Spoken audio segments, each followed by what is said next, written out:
Estamos con Dardo Gasparré. Con Dardo nos conocimos a través de Twitter, nos cambiamos permanentemente puntos de vista, charlamos. Hace muchísimo tiempo que estamos pensando en hacer algo juntos, escribir juntos. Bueno, dijimos, vamos a hacer un podcast. Así que están escuchando ustedes el piloto, ténganos paciencia. Hablamos sobre muchos temas, entonces abrimos muchas ventanitas, tardamos un montón de tiempo en volver a la misma porque se nos ocurren ideas, esperamos que lo disfruten tanto como lo disfrutamos nosotros. El tema, Dardo, hola, habla vos también, estamos así como en un... Hola, hola Karina, hola a todos, ¿cómo están? El tema que coincidimos este fin de semana fue la ley de alquileres. Dardo escribió una maravilla, escribió sobre la ley de alquileres, me parece que lo tomó medio de puntapié, porque te fuiste primero a recordar una anécdota maravillosa, ¿la querés contar vos? Es real, una anécdota real, porque además me volví loco en Rusia. Era justamente la contraposición de un pensamiento liberal y occidental con lo que en ese momento era el comunismo. Y además también el adoctrinamiento de un pueblo, porque era muy importante. Si en el año 85 te hablaban de que el país estaba enfrascado en la guerra por la madre patria, que había terminado 40 años antes, Claro, evidentemente te quedaban unos pocos... teníamos algunas diferencias de opiniones. Porque vos mirá que tenías ya la decadencia, la tenías pero a la vuelta de la esquina, ¿eh? Sí, inclusive hablando con la gente, con lo poco que pude dialogar con los rusos, que además tenían un poco de miedo de expresarse, pero tampoco puedo ser tan contundente porque la verdad que no nos entendíamos casi. Pero lo poco que pude obtener de ellos es que había muchas esperanzas en Gorbachev. Tú sabes que Gorbachev aún hoy es considerado un traidor en Rusia. ¿Pero Aún por por todos, te parece? no sé hoy exactamente, pero durante mucho Durante mucho tiempo, tiempo un lo sector odiaron, le echaron la culpa importante de de todo. Rusia lo consideró un entregador. Sí, exactamente. Porque también ellos creían honestamente, me refiero a la gente, al pueblo, ¿no? Creían honestamente que tenían un sistema que sí podía funcionar. No nos olvidemos que Stalin, cuando se da cuenta de que está enfrentado a la tradición, a la cultura, a la enorme cultura rusa, a la enorme educación rusa, se da cuenta de pronto que las nuevas generaciones siguen esa tradición y él las corta con un mecanismo de separar a los padres de los hijos, Sí, una de desestructuración familiar, eso algún día vamos a hablar, mira, me lo voy a anotar. una destructuración familiar que llegó a matarlos, Sí, sí, sí, sí, sí, a los viejos, sí, que llegó a la denuncia familiar. El chico iba al colegio y decía, mi papá piensa distinto, exactamente. mi Bueno, papá es... Bueno, Mao lo desarrolló eso, pero. sí, bueno, pero este lo llevó a la Sí, práctica sí, sí, sí, sí. largamente. Entonces, claro, ellos fueron... Esto muestra lo que puede hacer una educación orientada y mucho más indoctrinada como la nuestra, por ejemplo, ¿no? Lo que puede llegar a hacer en un pueblo. Pero de todas maneras, ese pueblo creía en eso, creía en la madre patria, creía que todo lo que estaban haciendo era como consecuencia de la enorme guerra de la madre patria que habían librado 40 años antes. Que efectivamente ellos habían librado una guerra donde murió mucha gente, es decir, el sitio de Leningrado murieron 2 millones de personas en 3 horas. Efectivamente ellos habían hecho una contribución como pueblo que fue muy importante y que también se la reconoció el propio Estados Unidos con un montón de favores anteriores y posteriores. Sí, Entonces, exacto. claro, ellos decían, alguien está haciendo mal las cosas dentro de este sistema y Gorbachev es una renovación en ese sistema y lo va a hacer bien. Nunca imaginaban que Gorbachev iba a decir, muchachos, perdimos. Yo hablé después con Gorbachev, yo hablé antes y después con Gorbachev. Tuve un par de reuniones privadas. Yo estaba muy curioso por, por, por el personaje, ¿no? Era alguien muy interesante. Primero, no lo encontré muy sólido en su intelectualidad, en general. tampoco en su comunismo, debo reconocer. He conocido otros comunistas con más ideología y con más fortaleza filosófica detrás. Tampoco me pareció un líder extraordinario. Es decir, yo también tuve esa sensación de que había claudicado. Es una sensación personal. Y aun cuando me conviniera, ¿no? Pero evidentemente él se enfrentó a un mundo que en ese momento estaba eh, enfrentado a un sistema americano muy poderoso, con toda la línea de Reagan, pese a que, y de sus sucesores, que en ese momento fueron fuertes. Sí, sí. Y entonces yo creo que él en algún momento debe haber sopesado y debe haber dicho, ok, lo que más le conviene al pueblo ruso es que yo lo saque de este camino. Pero le costó una enorme popularidad y una enorme pérdida de popularidad. Y creo que por eso después aparece la figura salvadora de Yeltsin, De que Yeltsin, la te iba a verdad decir, que... porque ahí el liderazgo, yo no sé, intelectualmente siempre se dijo que Yeltsin Yo estaba no muy lo por debajo, conocí a Yeltsin, pero era muy pobre. pero a la vez, eso que a mí no me gusta mucho nombrar, porque me parece que ya le ponemos populismo a todo, pero a la vez sería como un líder populista, digamos, en el sentido de que el carisma, la conducción de Yeltsin eran otra cosa, digamos, un anclaje muy, muy importante, ¿no? En la Sí, gente. él era más parecido, él era más soviético. Sí, Gorbachev era como más occidental, es decir, su esposa compraba en Gucci, ¿no? sí, eso es Y cierto. eso Bueno, pero es un dato no menor. concretamente, realmente es Yeltsin el que lo salva del golpe, el que le salva las papas, el que hace el aguante esas horas. Yo recuerdo, no sé si tú te acuerdas, pero yo recuerdo aquella famosa foto en No, donde él, la puse hace poquito tiempo. Yeltsin le pone un brazo sobre el hombro en una actitud que se llama patronizing Sí, y lo acompaña a la salida del Politburó como diciendo yo te cuido, yo te protejo. Y me pareció, claro, por un lado la señal de debilidad de un líder y de enorme fortaleza del otro, ¿no? yo no sé si Era están clarísimo. arriba de un tanque o algo. Hay una foto de Yeltsin No, yo la que vi increíble. yo, la No, que vi no, yo por lo menos era sí, sí. bien. Esa que decís, sí, yo la puse hace poquito tiempo y ya te digo, y hay una que creo que está arriba de un tanque. Mira, después te la voy a mandar. De Yeltsin haciendo el aguante, pero con el cuerpo. Es muy impresionante. Sí, sí, Decís que, sí, sí, en varias fotos toma esa posición de protector, ¿no? sí, sí, de capo.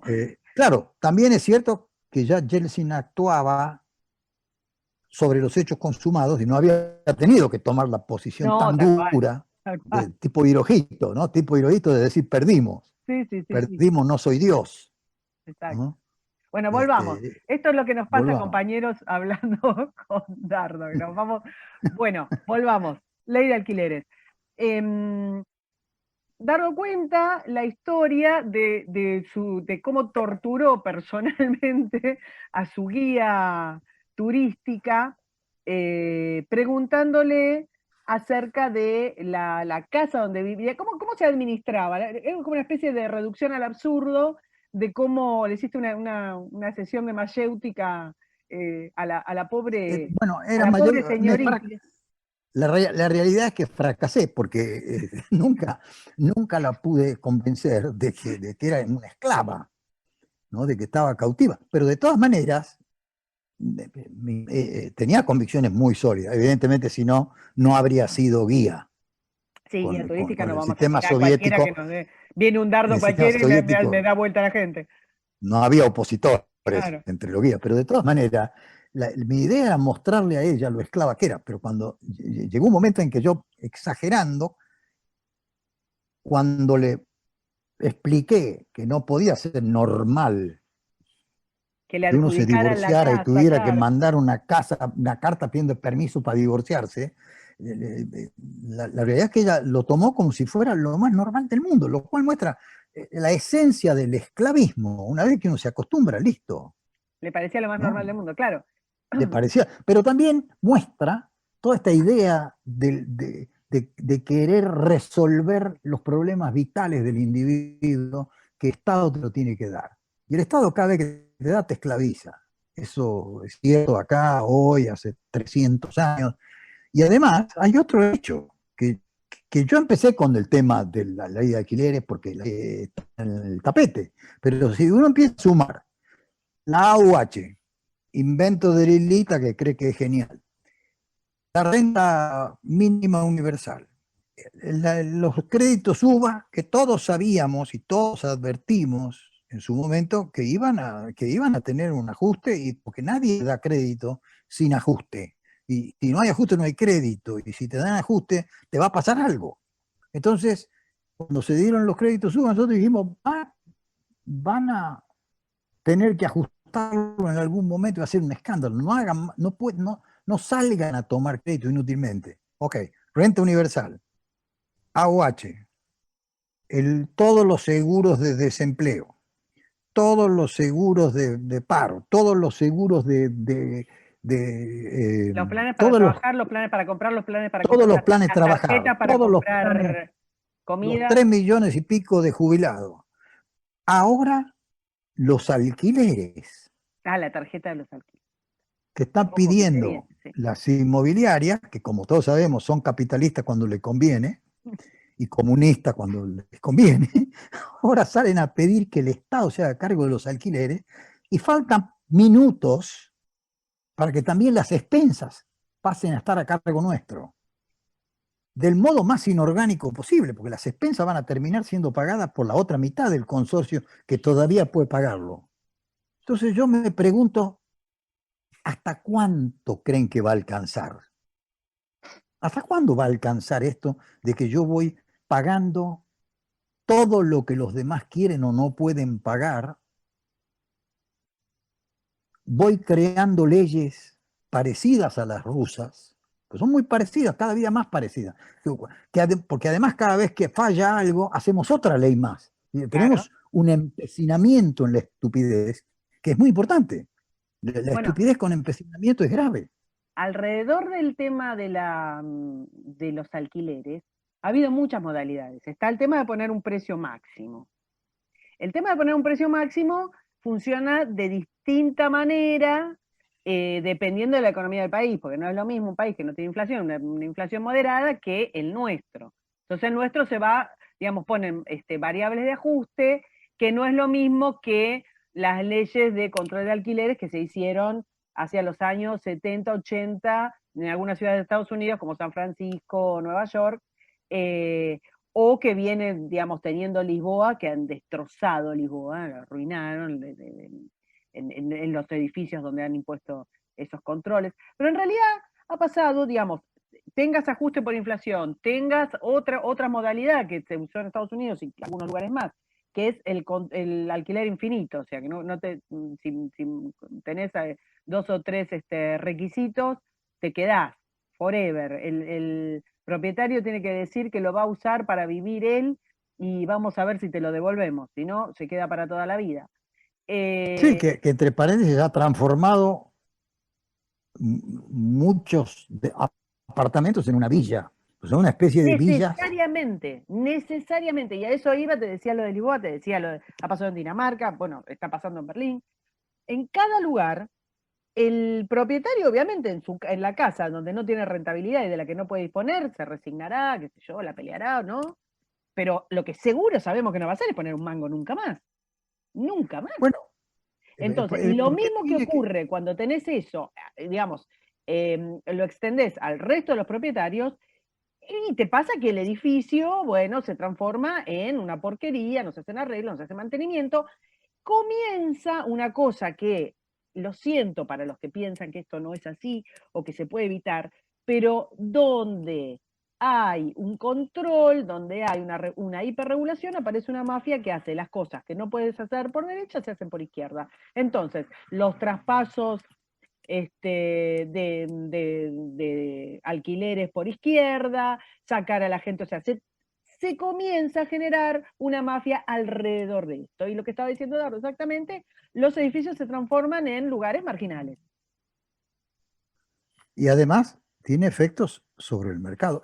No es distinto a cualquier otro control de precio o a cualquier otra actitud del Estado donde quiere suplir al mercado, decide que todos somos malos y que lo que realmente queremos es que el inquilino se muera en la calle, cosa que además es estúpido, y generan exageraciones como las que hay hoy, donde de un día para el otro se duplica el costo del alquiler porque el tipo por un lado tiene miedo y por el otro dice, ¿qué viene después? ¿Qué viene después? ¿Qué me puede pasar? No puedo renovar. Hay un montón de inquilinos que no quieren alquilar por 3 años. Aunque parezca mentira. ¿Alguien le preguntó? No, tampoco le preguntan a los dueños de casa en Capital si quieren ser representados por esa manga de atorrante que los representan ahora los propietarios y le hacen firmar y que hacen que haga cualquier cosa y que suben las expensas. Bueno, nada de todo eso ayuda a nadie. Entonces, es algo para pensar, Dardo, la colectivización, porque tenés, en algún momento el tema de la decisión sobre las expensas, qué sé yo, quedó en manos de unas asociaciones inmobiliarias, que andás a saber en qué tongo y quién las eligió, pero nada, se manejaban con eso, y algunas asociaciones de administradores. Y esos eran los que representaban a los propietarios. Mongo, nada, no los eligió nadie. Y ahora tenemos una representación, vamos a ponerle de alguna característica, yo qué sé, para mí es fantasía pura, que son los inquilinos agrupados. ¿Qué es que no sabemos ni quién vota, ni cuántos inquilinos hay, ni si sabemos si podemos comprobar que son inquilinos o son inquilinos, pero que han tomado voz en esto. A mi juicio, bueno, y ahí te lo consulto, digamos, creo que se trata de un actor, de un hombre de paja, un actor social inventado que está puesto para molestar, para provocar, y que lo hace muy bien. No, y para generar un soporte político, porque y transformar esto en un reclamo social que yo no sé si existe. Ahora, también aceptemos que nuestra sociedad se ha acostumbrado demasiado rápido y demasiado excesivamente a la instantaneidad. Entonces yo le digo a alguien, mira, va a haber un mercado, es decir, yo me quedo sin plata o no me alcanza la plata. E inmediatamente me doy vuelta y le digo al Estado, arreglame este problema. Y el Estado lo arregla. Viene y dice, desde mañana no se puede despedir a nadie. No te estoy hablando ya de alquileres. Es cualquier acción que haga el Estado. No se puede despedir a nadie. Bueno, me cuesta tanto, tendré un problema, bajaré lo que pueda, dejo de comprar cosas, bajo mi stock, escasean los productos. Pasa lo mismo, en todos los casos, es siempre lo mismo. Mañana el alquiler va a ser tanto, hay que aceptar de prepo las garantías que el inquilino dé, cosa que además tampoco es cierto porque no pasa en la práctica. El Estado tiene que hacerse cargo con la tarjeta no sé cuánto y pagar las comisiones a la inmobiliaria. Todo esto que parece una solución instantánea e inmediata, termina creando una falta, primero la villa miseria dentro de la casa, y segundo, una falta de oferta. Y eso es inexorable. Entonces, ¿qué hace el Estado? ¿O qué va a hacer el Estado? Lo primero que va a hacer es decir, bueno, si no alquilas tu casa, te pongo un impuesto. Que en el fondo ya hay un impuesto oculto que no se ve porque no se da el caso tan concreto. Pero se va a poner un impuesto, lo cual va a significar, no que alguien salga desesperadamente a alquilar su casa, porque la gente va a decir, bueno, prefiero pelearme con la FIP, no pagarle, demorar, tener un juicio, es ocultar y hacer trampa, que es dársela a cualquiera que vaya pasando que tampoco me va a pagar. Porque el paso siguiente es que no te puedo desalojar. Claro. A cualquier precio, ni al precio controlado, ni al precio oficial, ni al precio mínimo, ni con lo que dice el contrato. Y luego sigue. Cuando no me alcanza eso, expropio y alquilo yo, que es Rusia. Estamos ahí a 10 minutos. Entonces, vos podés ser la guía turística rusa en cualquier momento. Entonces, estamos muy cerca, porque ya te insisto, es la insistencia en la instantaneidad que tanto le gusta a la gente y tan mal le hace. Y que termina esclavizando. Yo citaba Porque a tampoco, Diocleciano, te decía, porque el control de precios, habiendo puesto la pena de muerte para el que fuera contra el edicto, fracasó. Pena de muerte, año creo que 300, y fracasó. sí, sí, mucho más cerca fracasó con Perón, No, que el control, metía los preso controles a de todo el precios. mundo. Bueno, y eso es un tema muy interesante para donde te quiero llevar, porque sabiendo como sabemos todos cuáles son los resultados sobre los controles de precios, sabiendo los fracasos históricos, y sabiendo no solo los fracasos históricos, sino de la manera que empeoran, los políticos, o sea, tenés un montón de intelectualidad alrededor del control de precios. Siempre lo vuelven a poner y siempre tenés un mecanismo de justificación y un mecanismo de sensibilización a través de lo que vos decías, de que quieren dejar a la gente en la calle, de que quieren que se mueran de hambre. Bueno, esto lo sabemos. Bueno, Yo no creo que el político más ignorante, más bruto, más recalcitrantemente pavote, desconozca esto. Y si lo desconoce, tiene que haber uno al lado que se lo diga. Entonces, sabiendo que no funcionan, ¿para qué lo hacen? Bueno, vos lo estabas diciendo, pero es claramente, digamos, un mecanismo de instalación de la solidaridad, de la ternura, de la sensiblería del político que no con la suya, con la de otro, genera y otorga derechos grandemente. ¿Por qué te parece que no podemos romper esa cosmogonía? Esa, porque está claro que todo el mundo sabe que el control de precios no va a funcionar.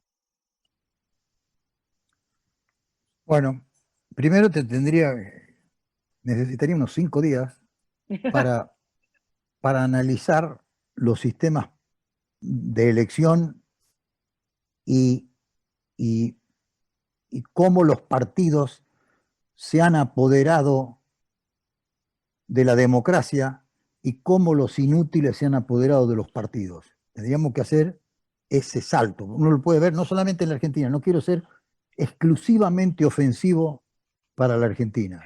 ¿Querés hacer Miro el Estados mal sin mirar a Unidos, quién? no, claro, claro, quiero ser imparcial en la ofensa.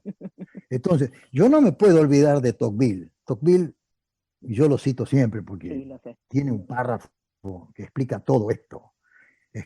Tocqueville dice en 1835, Tocqueville era un niño bien de una familia millonaria, que a los 30 años su papá lo manda a Estados Unidos para ver esa cosa maravillosa que era la democracia americana. Entonces Tocqueville va y se expone a la democracia. Y él tiene un capítulo del libro, de su libro La democracia en América, es un libro de 2 tomos. El primero a mí me gustó más que el segundo. Y dice, lástima que esto termine en demagogia, porque el pueblo le va a pedir al gobierno o a cada gobierno que le dé todo fácil, y los gobiernos que quieren necesariamente obtener el voto del pueblo lo van a complacer. Y eso es lo que pasa. Es decir, yo no tengo ningún respeto por la intelectualidad de los políticos argentinos, ninguno, porque creo que está, sí, a ver, si lo tienen, es como el intelecto de un borracho, se borra en el momento en que toman el poder. Y ya no piensan más en nada, ni piensan en la historia, ni en lo que pasó, ni en Tocqueville, ni en el siglo III, ni en Diocleciano, ni en los controles de precios fallidos, simplemente van y también son esclavos, es como la abeja reina que es tan esclava como la abeja obrera. Todos son esclavos de un sistema que necesariamente, como el flautista de Hamelin, va hacia las montañas y se va a caer por el precipicio. Yo voy Pero a leer, todos son esclavos de él. yo voy a leer un párrafo de tu nota que para mí es exquisito. Está buenísima la nota, después vamos a poner el link, pero voy a leer un párrafo Después que tenemos que dice, poner la tuya, que para mí es un complemento perfecto. Las 2 notas se complementan perfectamente. hay un párrafo, vos decís, por socialismo debe entenderse, por esto que estás diciendo del sistema, ¿no? Que decís, bueno, a ver, porque si no nos retrotraemos, hablamos de Gorbachev, de Yeltsin, de la Unión Soviética, y la gente dice, bueno, está bien, eso no me toca a mí. Entonces, Dardo dice, por socialismo debe entenderse el amplio espectro que va desde Engels y Marx, pasando por Lenin, Stalin, Trotsky, a la socialdemocracia, a la democracia cristiana en alguna de sus versiones, la doctrina social de la Iglesia, la teología de la liberación y los discípulos de Held de Cámara. Es otro tema para hablar, Held de Cámara. El documento de Aparecida. Y está muy bueno que pongas esto como previos, ¿no? Como la precuela del Foro de San Pablo, Francisco I y su encíclica Fratelli Tutti, otra joya más todos los populismos y progresismos globales, regionales, locales, y las encíclicas de Bill Gates, de Piketty, de Jeffrey Sachs, de Tirol, de Stiglitz, y otros, junto a las burocracias de las tres inefables Georgieva, que es la directora del Fondo Monetario Internacional, von der Leyen, que es la comisión... Tu amiga, von der Leyen. Mi mejor amiga, la jefa de la Unión Europea, la alta comisionada, y Lagarde, que en este momento dirige el Banco Central Europeo. Y continuar. La OMS, las organizaciones de derechos humanos de todas sus cohortes y consejos, y cuanta otra parezca. En el plano local, la confabulación multipartidaria que erróneamente se adjudica solo al peronismo, obvio, culpable, de cada carguito, pero que incluyen un amplio espectro de partidos, sin olvidar a los Lustó, Alfonsín, el Bueno, Prat Gay, De Pedro, Stanley, Frigerio, Donda, Grabois, Carrió y otros representantes políticos que la lectora quiera, y organizaciones sociales y muchos otros que sepultaron, bueno, y seguí dando y dando y dando. A mí me pareció exquisito este párrafo, porque hiciste como toda una seguidilla maravillosa, que va, digamos, desde lo que la gente piensa, esto no me está tocando, a lo más inmediato, al cotidiano. Y estamos hablando siempre de todas personas, de todos grupos sociales, organizaciones y personas que diseñan la vida de los individuos. Me parece que, no sé si estabas hablando de eso, a mí me remitió inmediatamente cuando estabas con el tema de ley de alquileres, es decir, es todo un diseño, una ingeniería, gente que se piensa por arriba y somos esclavos y nos diseña la vida. Yo creo que quien mejor ha explicado este tema es Hayek, que todo el mundo dice que es economista, y yo he leído sus libros de economía, no en la facultad, porque en la facultad no te enseñan economía liberal, ni mucho menos, ni ninguna cosa normal, pero Hayek era un sociólogo y era un filósofo.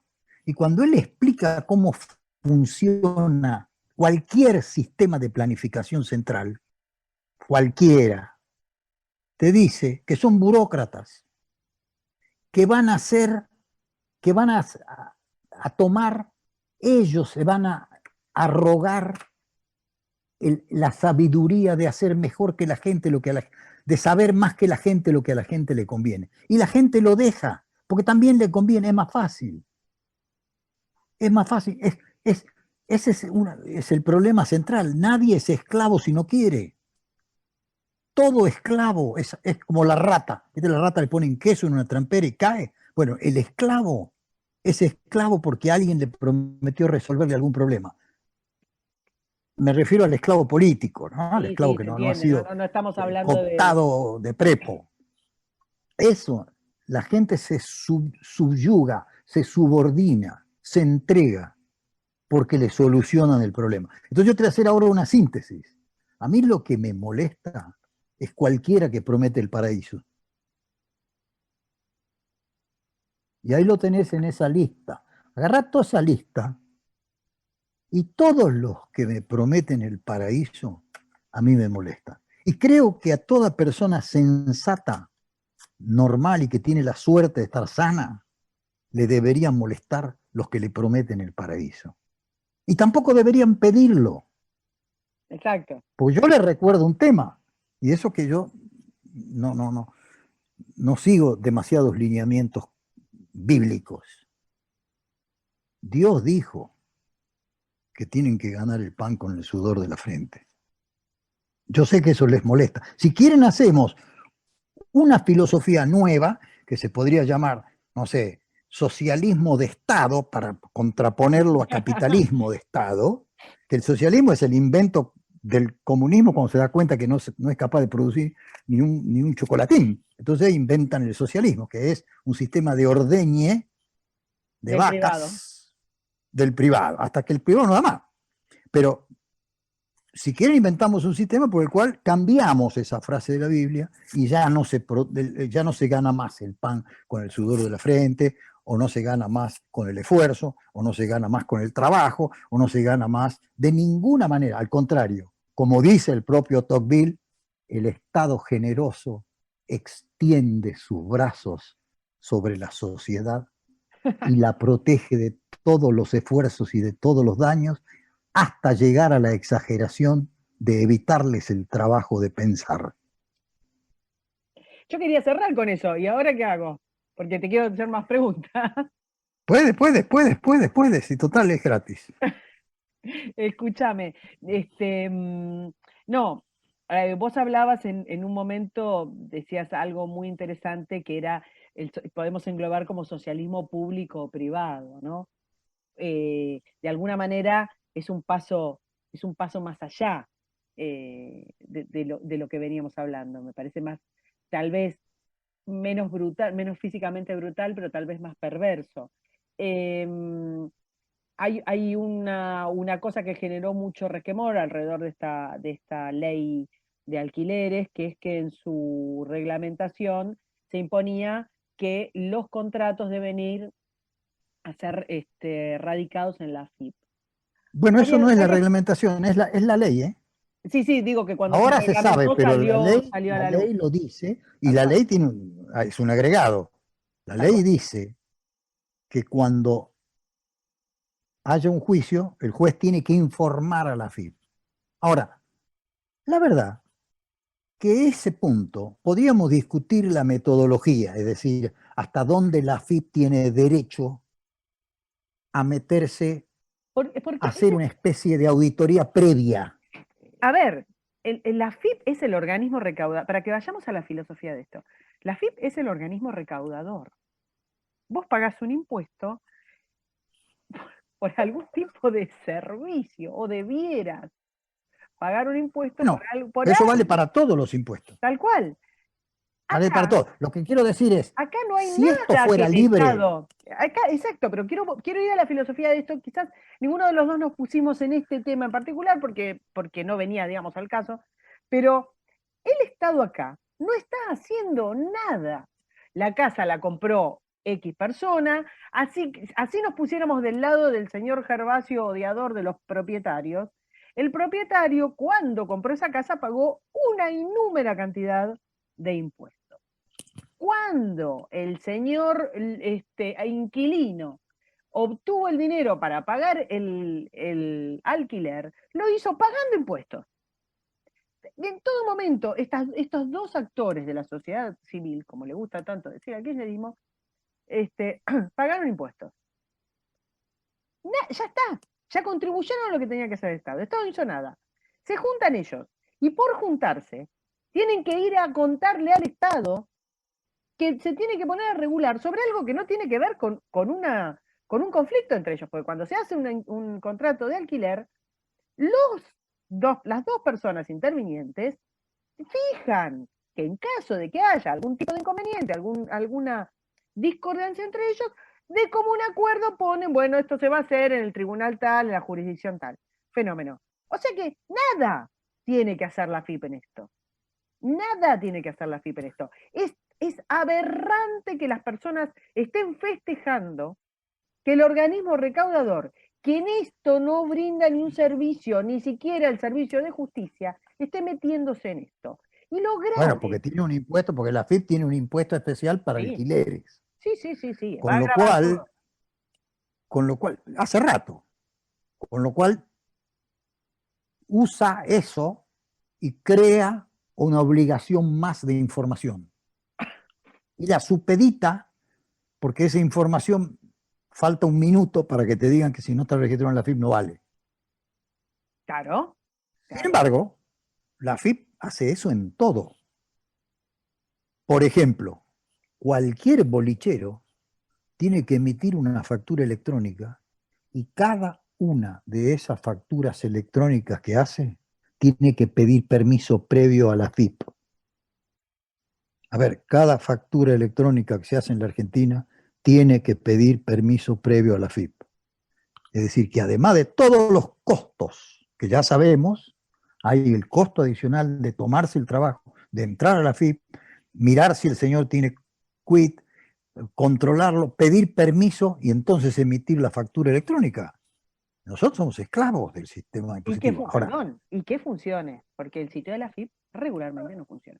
Pero una no, sí, sí. Yo tengo amigas que son profesionales impositivas y se vuelven locas y trabajan a las 4 de la mañana. Envejecen en un año. Pero en serio, es una tortura. Además de tener que hacer todos los cursos para las 2000 resoluciones diarias que hay. Pero te decía, una cosa claro, porque en un país corrupto se dictan infinidad de leyes también, y en un país burocrático, millones de leyes. Exacto. Ahora, fíjate tú, volvamos al tema del alquiler. Entonces la gente que en esto se le mezclan los tantos, dice como, yo lo he escuchado tantas veces este argumento, porque son unos ladrones y por eso protestan. No, perdón, yo protesto porque el Estado se mete a legislar mi contrato con vos, no porque me obliguen a hacer a declarar a la FIP. Ahora, la FIP y el gobierno no tienen en cuenta que hay un 40-45% de economía negra. De economía negra, con lo cual hay un 40% que no va a poder alquilar. No, no porque el dueño no quiera. A mí me parece porque muy el inquilino no va a querer. A mí me parece Del mismo modo que hoy tu empleada no quiere estar en blanco para poder seguir cobrando los subsidios.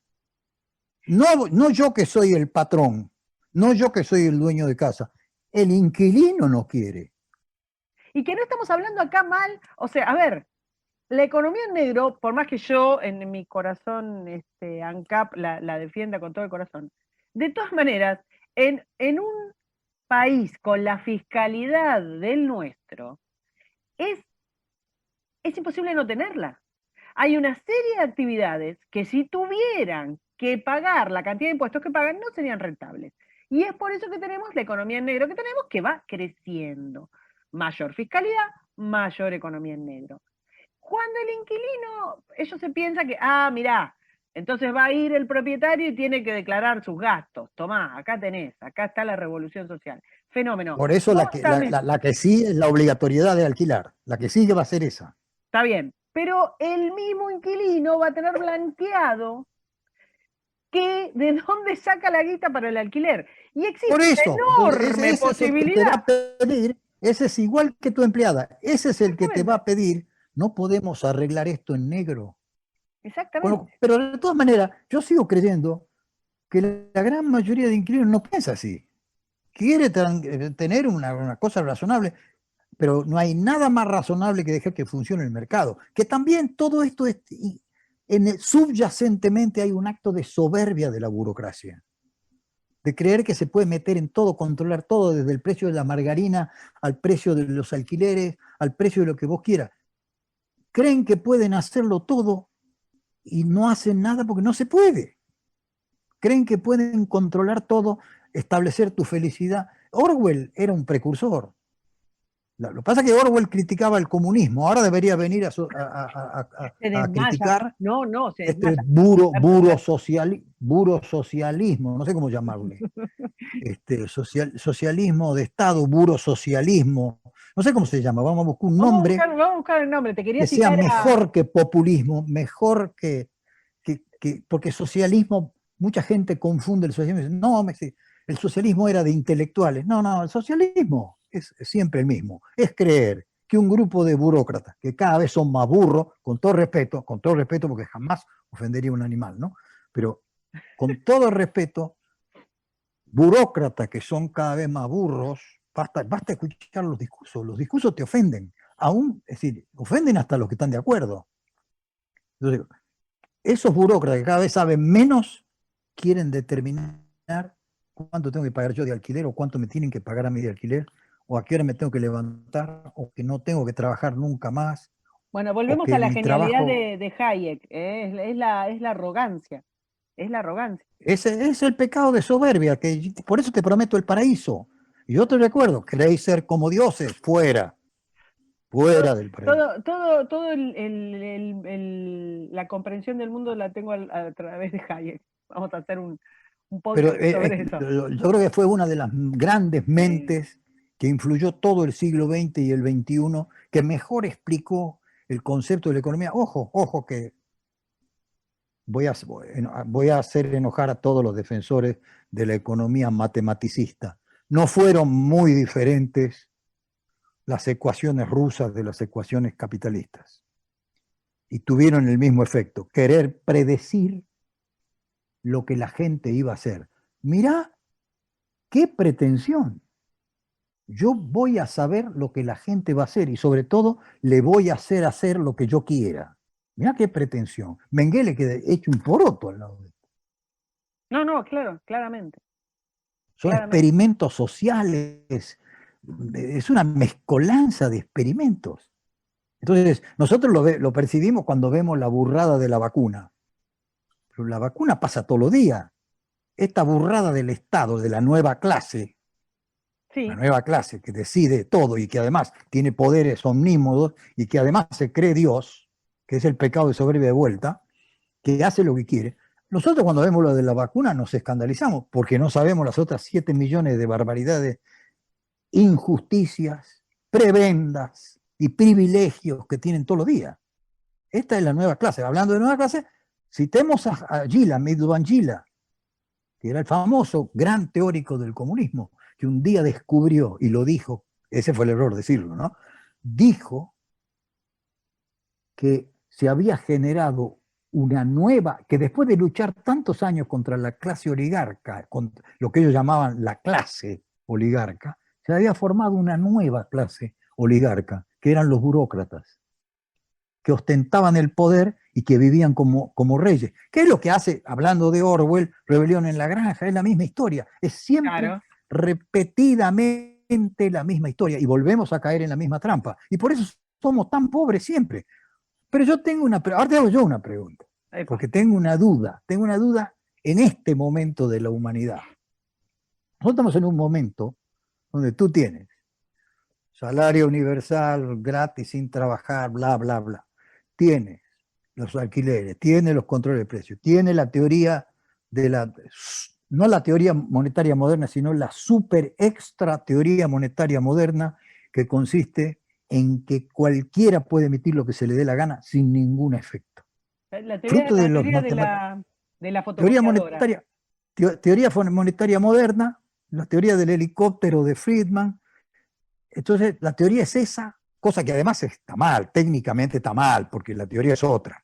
La teoría es que los países que se endeudan en la moneda que emiten pueden emitir por un tiempo sin tener efectos negativos, por un tiempo. Pero que cualquier país vaya a emitir es una broma macabra. Lo que dicen en Argentina, estas amantes y estos amantes que tenemos en el gobierno, yo le llamo gobiernos diamantes, que son de amantes, quiere decir, ¿no? Estos amantes que tenemos en el gobierno dicen y sostienen públicamente, sin saber nada, de que emitir moneda no va a causar, ok, no va a causar ningún problema, cobrar más impuestos no va a causar ningún problema. Nada de todo esto va a causar ningún problema. Yo creo que sí va a causar y que ya lo está causando. Pero mi pregunta es, pensemos en 5 años vista. ¿Qué pasaría si algún país decide seguir siendo serio? Es decir, seguir controlando sus gastos como un buen padre de familia, como dice la teoría constitucional, seguir cobrando impuestos razonables, seguir produciendo, fomentando la creación y fomentando la educación y la formación de la gente. ¿Qué pasaría con ese país? Cosa que yo lo aplico mucho también en Uruguay, cuando digo, Uruguay es un país chiquito, tiene que plegarse a esta estupidez de la que no va a sobrevivir, directamente no va a sobrevivir, o tendría que seguir el lineamiento clásico de decir, voy a hacer un manejo serio, voy a hacer un manejo donde no robe, como hace Jacinta, no robo, no me vacuno cuando no debo, no hago lo que no corresponde, no emito estúpidamente, comprendo que hay un problema social y lo trato de resolver sin tratar de resolverle la vida a la gente, sino entendiendo que el tema es coyuntural y explicándolo y haciendo todo lo necesario para que de aquí en adelante empiece un camino donde recupere lo que me costó, donde entiendan todo que estamos haciendo un sacrificio común, pero dentro de un panorama de seriedad económica, de seriedad política, de seriedad social. ¿Qué pasaría con ese país? ¿Va a estar mejor o peor que alguien que diga, yo gasto todo lo que hace falta, emito, cobro los impuestos que fuera, se lo cobro a estos canallas Se lo cobro que al son los futuro, Dardo, se lo explotadores? cobro al futuro. Porque lo que no estamos diciendo es que esta deuda enorme, Bueno, increíble, o no, pero ¿sabes con qué te lo cobro? Con pobreza. no, y, Por eso creo y se lo que estás hay que cobrando pensar así a en la los Estados pobreza de Unidos. tus nietos. A ver, Sí. nosotros ya estamos, es la pobreza Entonces, claro, nosotros pues nosotros nos preguntamos por qué cada día está peor Argentina. Y bueno, porque hacemos siempre también estupidez. Tú hablabas recién de las exageraciones de la AFIP. Bueno, la AFIP ha hecho algo que no hace que no tiene ningún valor legal si se hace en cualquier otra parte del mundo civilizado. Mandó 500.000 comunicaciones ¿te acuerdas cuando empezaron a perseguir a los dólares? Sí, sí, Mandaron sí. 500.000 comunicaciones que no pueden, pidiéndote que les informaras si habías comprado dólares. Cosa que no pueden hacer, porque si quieren saber eso tienen que inspeccionar. Eso vale en la Argentina, en Rusia, en Canadá, en Estados Unidos se llama Fishing Expedition, no vale.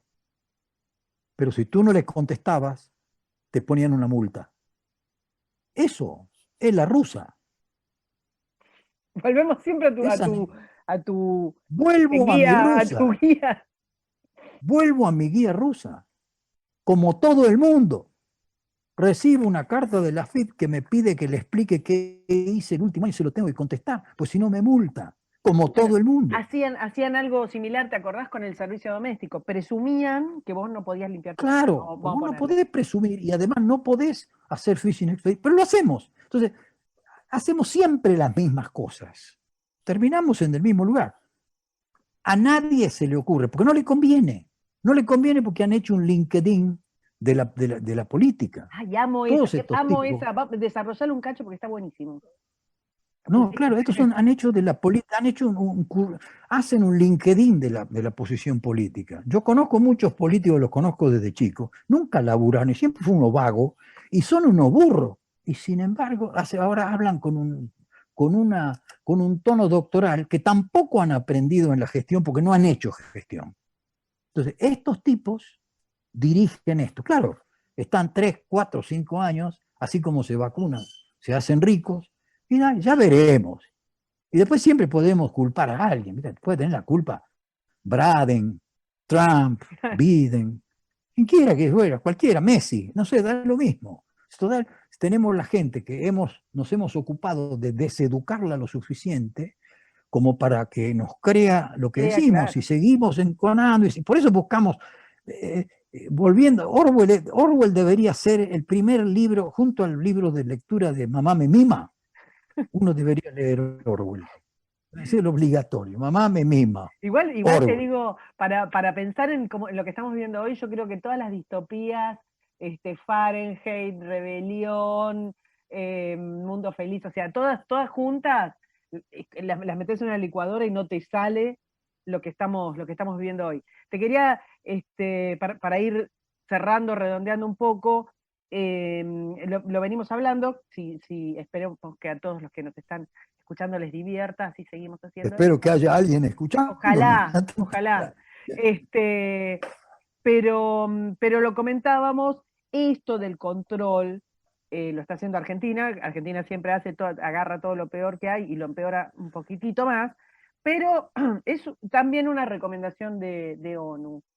Y hay una cosa que a mí no me gusta porque no creo en ello, de llamarlo una teoría conspirativa, sino que me parece que es un espíritu de época muy bien descrito en el desarrollo que hacía Dardo, y yo lo nombraba tanto en el informe de ONU como en Fratelli Tutti, como en la serie de recomendaciones que las ONGs y los organismos supranacionales hacen siempre para dirigir la vida ya no de un país, sino del mundo, y vuelven sobre lo mismo, sobre su fantasía con igualar esto que les molesta de la desigualdad, igualar a todo el planeta, que los alquileres tengan perspectiva de género, equidad, sustentable y zaranaza, y van directamente a recomendar a los estados que intervengan sobre los precios de los alquileres, que castiguen la propiedad ociosa,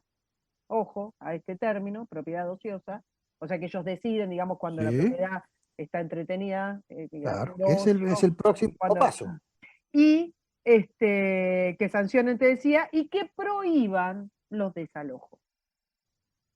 Y a mí me parece, y estos 3 puntos, que son del informe de ONU, yo lo puse en mi nota para que tenga ganas y tenga la vida resuelta y quiera suicidarse, y lo puede leer, pero dicen exactamente regular el precio de los alquileres, que es lo que nosotros estamos teniendo, sancionar la vivienda vacía y prohibir los desalojos. Si vos te fijas de una manera infinitamente más burda, es lo que escribe las provocaciones que hace el coso el señor Gervasio. Entonces, tengo la sensación de que sí estamos ante un espíritu de época que es el castigo a la propiedad. No estamos muy alejados de los albores del sovietismo, del Proudhon, de ir a que la propiedad es robo. Estamos a nada, cuando lo que vos decís, estamos a 15 minutos, la vuelta de la esquina. La propiedad es injusta. ¿Qué diferencia hay, decime vos, de 1840 de la propiedad es robo y Fratelli Tutti o la ONU o la Asociación de Inquilinos Pindonga de la propiedad es injusta? ¿Cuál es la distancia de todo eso? No, no hay distancia. Pero yo te recuerdo, hablando de todas estas organizaciones, yo los conozco, yo conozco a muchos de los miembros de estas organizaciones, son unos inútiles igual que los políticos. Pero yo te recuerdo que 2 políticos argentinos discutiendo la reelección de uno y la continuidad del partido del otro, metieron dentro de la Constitución esos tratados que tú mencionas, con lo cual Le dimos nuestro país ha carácter pasado a ser un constitucional. subordinado de un montón de ineptos burócratas que ya no solamente se limitan a un país, sino que quieren gobernar al mundo. Sin Dardo está elección, porque hablando. yo no voté a nadie de la ONU, Exacto, ni votaste a Bill Gates. ni voté a la OMS, yo no voté. Exacto, ni a Entonces, Tedros. ese tipo tiene calidades superiores a la Corte Suprema y al sistema legislativo argentino. Exacto, voy a hacer un mini repaso de lo que dijiste porque nos va a dar espacio para la próxima. Dardo está hablando de la Okay. reforma constitucional del 94 y ahí se me abren 2 posibles nuevos podcasts. Uno que él sabe un montonazo porque tiene, no sé, tratados, palimpsestos, kilómetros de ideas y de trabajos alrededor de la infame reforma constitucional del 94, que efectivamente le dio carácter constitucional a los tratados internacionales, y eso es lo que permitió una serie de aberraciones que vinieron después contra la igualdad ante la ley, contra los derechos de propiedad y contra un montón de cosas. Y la impunidad que ahora está agitándose de vuelta, porque ahora hemos decidido que hay un tribunal superior que es extraterritorial, extra político y extra Argentina, Exactamente. que va a decidir si lo que dice la Corte, o quien quiera que sea, está bien o mal, lo cual permite que todos los delincuentes sigan presos para siempre, ¿no? Y exactamente. Entonces te decía, una opción que me gustaría mucho que desarrollemos la próxima es esta reforma, las consecuencias de la reforma del 94, que es un tema que se trata poco, que se trata poquísimo en la escuela, nada, no se debe tratar nunca en la escuela, se trata nada en los medios, y que me parece que es posiblemente parte el germen de la mayoría de los males que estamos teniendo. No es porque no trajéramos otros anteriores, pero esto quizás fue un catalizador. Eso por un lado. Pero hablando de OMS, de organismos supranacionales y de financiación de organismos supranacionales, otra idea que tenemos y que quizás nos gustaría desarrollar, ya que estamos los dos más o menos en la misma sintonía y escribiendo sobre lo mismo, es este grupo enorme, no, muy enorme, no, chiquitito más bien, de megamillonarios locos, mesiánicos, ególatras, que están dispuestos a rearmar al mundo, a rediseñarlo como les gusta a ellos. Y bueno, el más paradigmático posiblemente sea el más vistoso, sea Bill Gates, porque quiere tapar el sol, porque toma caca y hace todas estas cosas que lo vuelven tan atractivo mediáticamente, pero que es un tema interesante porque, así como Dardo decía, bueno, yo no elegí ni a Tedros, ni a Guterres, ni a ninguno de los altos funcionarios de organismos supranacionales, tampoco elegimos a los financiadores de estos organismos y son posiblemente los que estén bajando estas directrices a los países. Así que, Dardo, unas palabras de cierre de nuestro primer podcast. Vamos a buscar un título que nos guste. Bueno, primero te agradezco, No, porque tomas todo este trabajo de recopilar información, de pensar, de analizar, para, para poder preguntar como preguntas con esa precisión y permitirme explayar de un modo ordenado. Y segundo, bueno, estoy a tus órdenes, estudiaré un poco los temas que estás proponiendo porque y como si no cuando lo los tenga tuviera. más... Y no, porque uno tampoco puede caer en el error de creer que lo sabe. La verdad que Argentina es un país, el mundo está pareciéndose a Argentina, ¿no? Hay una argentinización, que yo creo, ya lo hemos hablado, que tiene que ver con algunos procesos migratorios, porque en el fondo el ser humano tiende al menor esfuerzo y no tiene grandes ejemplos, no tiene grandes ejemplos que lo convoquen. Así que un poco todo se parece, pero con gusto, cuando tú quieras, ahí estaremos. Y si la gente quiere escucharnos. Listo. Este es nuestro primer podcast, nuestro piloto. Esperemos que les haya gustado. Esperamos comentarios, preguntas y nada. Y nos vemos en la próxima. Un abrazo para todos. Muchas gracias. Chao, hasta pronto a todos.